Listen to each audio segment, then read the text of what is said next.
안녕하세요 여러분. 오늘은 교과서 54페이지 조선의 개항이라는 부분부터 한번 시작해 보도록 하겠습니다. 자, 통상이라고 하는 건 다른 나라와 물건을 사고 파는 거예요. 이 당시에는 배로 물건을 사고 많이 팔았기 때문에 항구, 배가 정박할 수 있는 항구를 연다는 뜻의 개항이라는 단어를 썼습니다. 서양에 있는 많은 나라들은 조선에 있는 우리나라하고 통상을 하고 싶어 했어요. 왜냐? 물건을 많이 팔아서 돈을 많이 벌고 싶었으니까. 여기에는 크게 세 나라가 나옵니다. 미국과 프랑스, 그리고 일본 세 나라가 나옵니다. 먼저 미국이에요. 미국 같은 경우에는 처음에 상인들이 탄 배가 평양 부근까지 올라와서 통상을 요구를 했습니다. 점잖게 요구를 한 게 아니라 관리를 봐두고 강제로 대포도 쏘고 하니까 사람들이 이 배를 당연히 싫어하겠죠. 그렇잖아. 우리나라 사람을 잡아가고 가두고 대포를 쏘면 그 피해는 거기 살고 있는 사람들이 입겠죠. 그래서 이 당시 사람들이 이 배를 불태워버렸습니다. 그래서 이 소식이 미국에 전해져요. 그래서 미국은 이참에 이 배가 불탄 거를 갖다가 조선에다 따지면서 우리나라하고 다 당시 조선하고 통상을 하고 싶었습니다. 그래서 미국이 군함을 보내요. 어디로 보냐면 강화도로 보냅니다. 그래서 조선군하고 싸움이 일어납니다. 둘이가 싸워요. 그리고 나서 이 당시에 미군이 철수를 합니다. 하지만 당시의 상황상 피해는 조선군이 훨씬 더 많이 입었습니다. 하지만 미국이 거기를 포기하고 돌아갔습니다. 그래서 이 싸움은 조선군의 싸움으로 기록이 되어 있습니다. 그리고 이 당시에 집권하고 있었던 흥선대원군은 척화비라는 것을 세워요. 척화비. 척화비가 뭐냐? 서양 세력이 다른 나라에서 침입하면 싸우겠다. 협력하지 않겠다. 교류하지 않겠다라고 하는 뜻을 세운 것을 척화비라고 합니다. 두 번째 보겠어요. 이렇게 미국과 일이 마무리되고 두 번째는 프랑스입니다.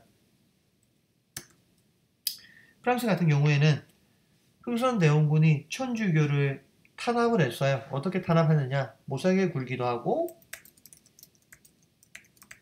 심지어 어떤 사람들은 죽이기도 했습니다. 그때 프랑스인이 천주교도 탄압으로 죽었던 거죠. 그래서 이참에 조선에 와서 통상을 요구합니다. 그래서 점잖게 요구하는 게 아니라 침략을 하는 거예요. 강화도 침략. 그리고 조선군하고 싸우는 과정에서 집니다. 그리고 도망가는 길에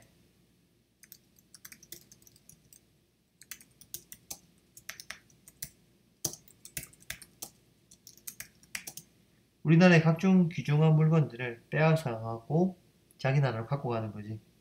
그걸 뭐 팔려고 했을 수도 있고 기념으로 갖고 갈 수도 있는데 프랑스 같은 경우 이렇게 했습니다.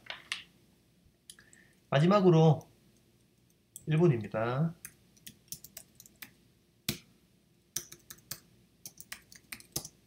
옆나라 일본은 1875년에 군함을 보내요. 군함 이름이 운용호라고 합니다. 그리고 얘네들은 어디로 갔냐면 또 강화도로 갔어. 거기에서 측량을 했습니다.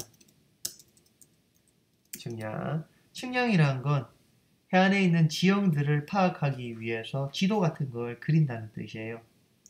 당연히 다른 나라에서 허가 없이 이런 것들 핵위를 조선에서 허가할 리가 없겠죠. 그래서 조선군하고 일본군하고 싸움이 일어납니다. 그 결과 무력에서 조선이 밀렸는가 봐요. 그래서 일본에게 반강제적으로 개항을 선택합니다. 그리고 두 대포가 모여서 강화도에서 조약을 맺어요. 조약이라는 건 나라와 나라끼리의 약속 같은 겁니다. 그때 이 두 개의 조약이 우리나라에서 맞은 근대적 조약이었으며 불평등 조약이었다. 왜 불평하냐? 여기 보면 책에 4가지 조건이 나와 있어요. 1번, 조선은 자주국이며 일본과 평등한 권리를 가진다. 두 번째 거 볼게요. 조선은 부산 이외 두 곳의 항구를 개항하고 일본인이 와서 통상하는 것을 허가한다.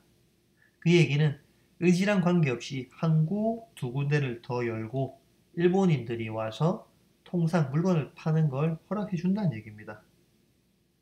세 번째 거는 일본인이 조선의 해안을 자유롭게 측량하는 것을 허가한다. 그러니까 이 친구들이 와서 자기가 하고 싶은 대로 해도 제재할 수가 없다. 제10조 같은 경우에는 조선의 항구에서 죄를 지은 일본인은 일본 관리가 심판한다.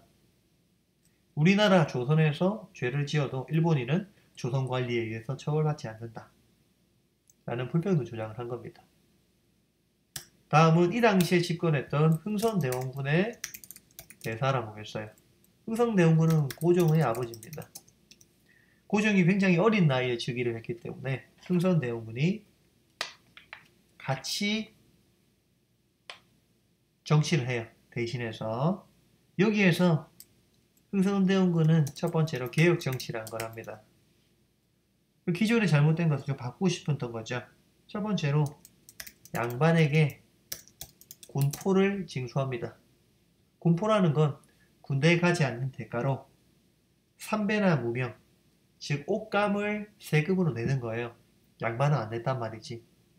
지금은 양반에게도 내게 한다. 그리고 서원을 정리한다. 서원이라는 건 원칙적으로는 유교를 연구하는 곳으로 양반들이 많이 이용했습니다.